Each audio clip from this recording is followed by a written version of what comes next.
Hi hello అండి, ఎలా ఉన్నారు? నేనైతే చాలా బాగున్నాను. మీరందరూ కూడా బాగుండాలని మనస్ఫూర్తిగా కోరుకుంటున్నాను. సుగుణ వంటింటికి స్వాగతం. ఈ రోజు మన వంటింట్లో పాల తాలికలు ఏ విధంగా తయారు చేసుకోవాలో చూద్దామండి. ఇది చాలా బాగుంటుంది. అలాగే ఈజీగా సింపుల్ టిప్స్తో మరి పాల తాలికలు ఏ విధంగా తయారు చేసుకోవాలో మీకు చూపిస్తానండి. ఇది పాతకాలపు వంట, కానీ ఏ పండగలు వచ్చినా సరే ముందుగా ఉండేది ఇదేనండి. కాబట్టి మనం ఏ విధంగా తయారు చేసుకోవాలో చూసేద్దామా? Welcome back to my channel. First time చూస్తున్న వాళ్ళైతే తప్పకుండా లైక్ చేయండి.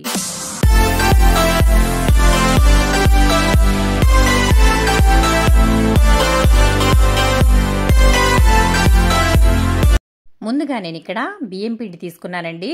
మనం ఏ కప్పుతో అయితే తీసుకుంటున్నామో అదే కప్పుతో కొలత అనేది తీసుకోవాలి. అన్నీ కూడా ఇదే కప్పుతో నేను మీకు కొలత అయితే చెప్తాను చూడండి. ఈ కప్పుతో నేను బియ్యం పిండి అయితే తీసుకున్నాను. బియ్యం పిండి తడిదైనా పర్వాలేదు, పొడిదైనా పర్వాలేదు. నేనైతే పొడి పిండి తీసుకున్నాను.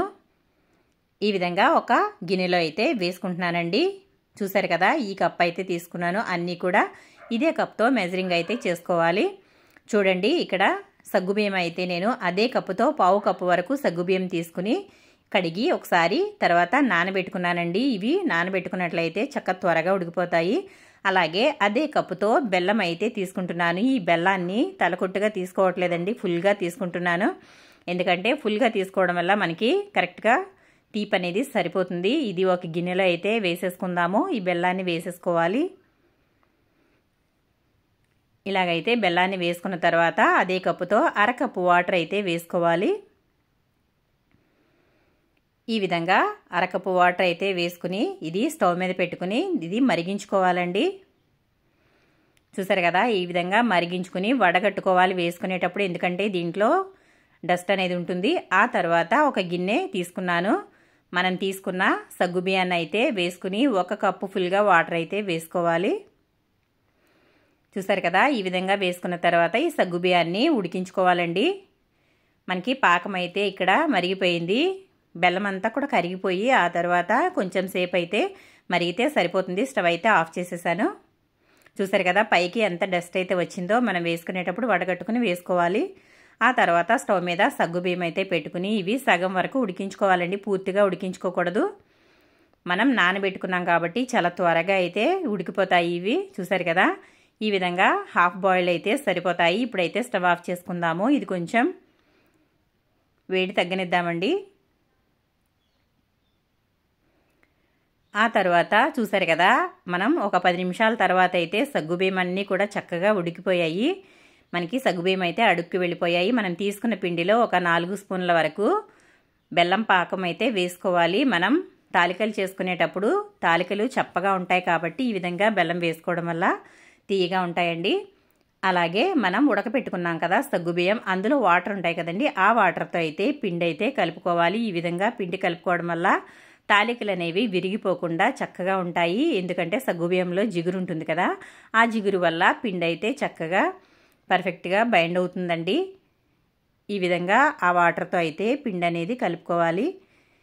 ఈ విధంగా చేసినట్లయితే తాలికలు అనేవి విరిగిపోకుండా చక్కగా వస్తాయి. ఆ తర్వాత చేతితో పిండి అంతా ఈ మాదిరిగా ముద్దగా కలుపుకోవాలి. చూసారు కదా, పిండి అయితే చక్కగా మనకి పర్ఫెక్ట్గా కలిసిపోయింది. నేనైతే మొత్తం సగ్గుబియ్యం వాటర్తోనే కలిపేశానండి.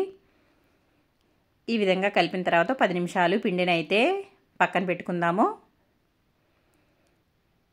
ఇలా చేతితో కలుపుకోవడం వల్ల పిండి అంతా కూడా ఎక్కడ గడ్డలు లేకుండా చక్కగా అవుతుందండి. ఈ విధంగా ముద్ద మాదిరిగా తయారు చేసి పక్కన అయితే పెట్టుకుందాము. ఆ తర్వాత స్టవ్ వెలిగించుకుని బాండీ అయితే పెట్టేసుకుంటున్నాను.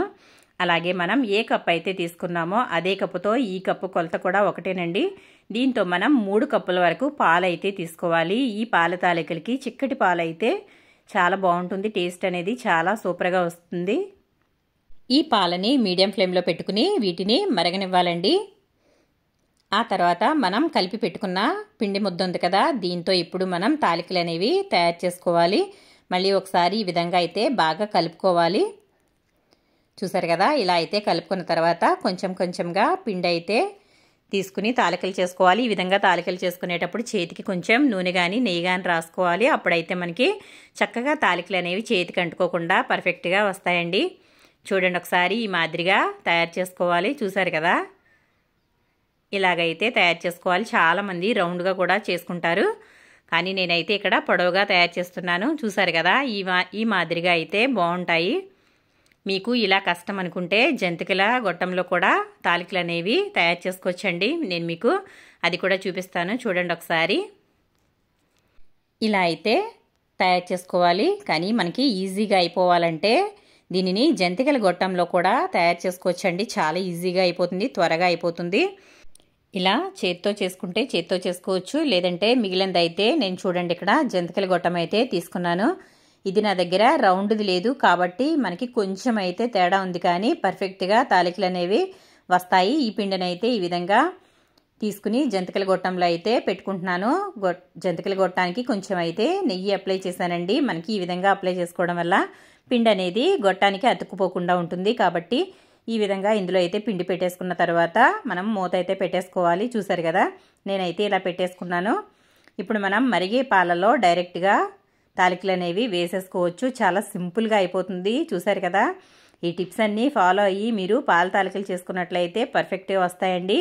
పాలు కూడా చూసారు కదా చక్కగా మరిగిపోతున్నాయి.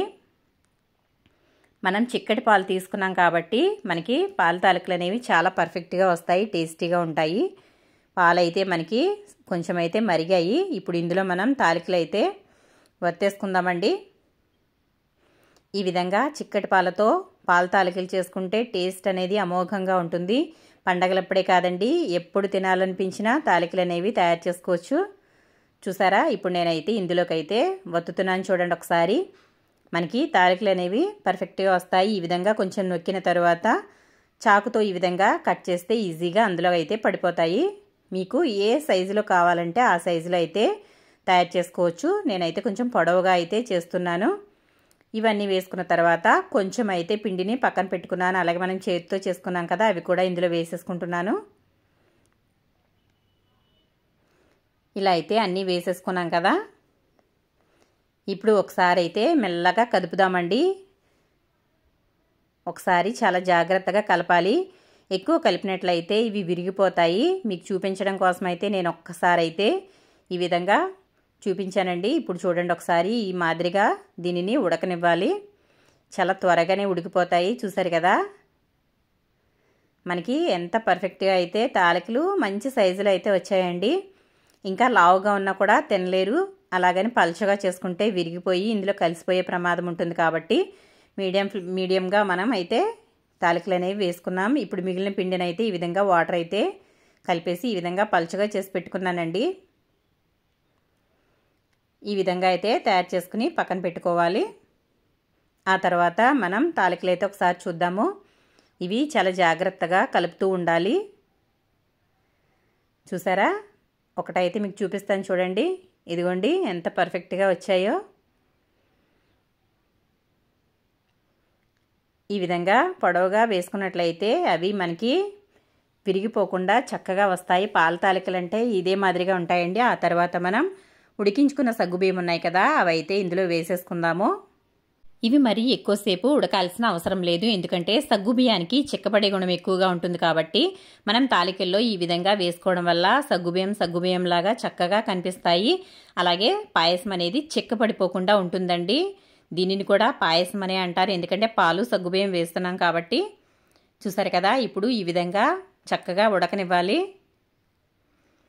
ఇవన్నీ కూడా ఈ విధంగా పర్ఫెక్ట్గా ఉడకాలి. మరీ ఎక్కువసేపు తిప్పేయకూడదండి. అలా తిప్పేసినట్లయితే తాలికలు అనేవి విరిగిపోతాయి. కాబట్టి ఇప్పుడైతే మనం ఇలా ఉడికేటప్పుడు ఒకసారి చెక్ చేసుకుందాము.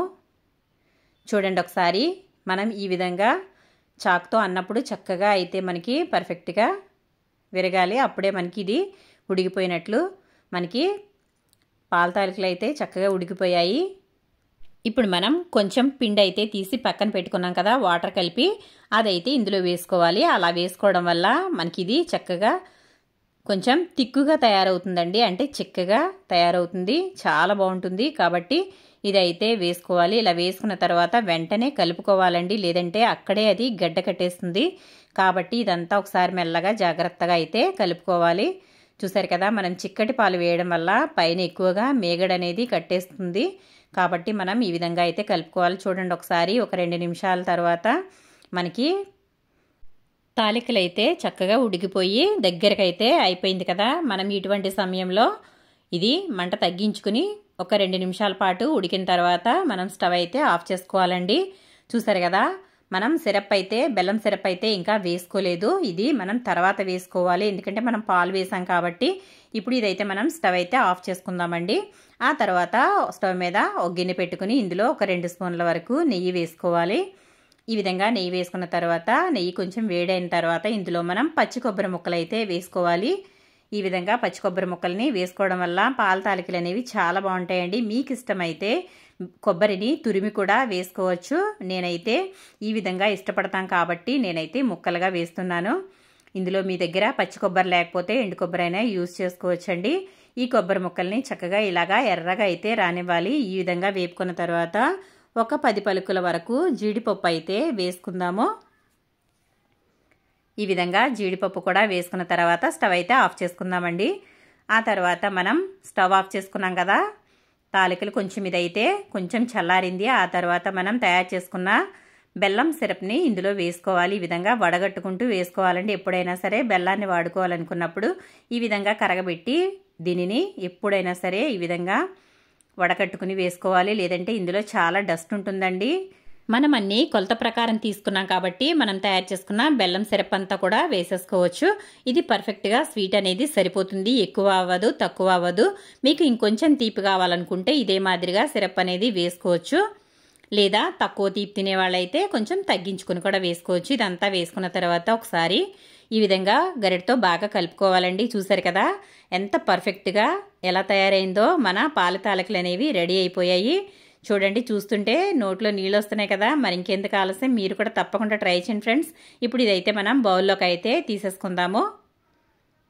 చూసారు కదా, నోరూరించే పాల తాలికలు అనేవి రెడీ అయిపోయాయి. మరి వినాయక చవితి వస్తుంది కదండి, మీరు కూడా ఒకసారి తప్పకుండా ఈ స్వీట్ అనేది ట్రై చేయండి, చాలా బాగుంటుంది. ఇప్పుడు పైన మనం వేయించి పెట్టుకున్న కొబ్బరి జీడిపప్పు కూడా ఇందులో వేసేసుకుందాము.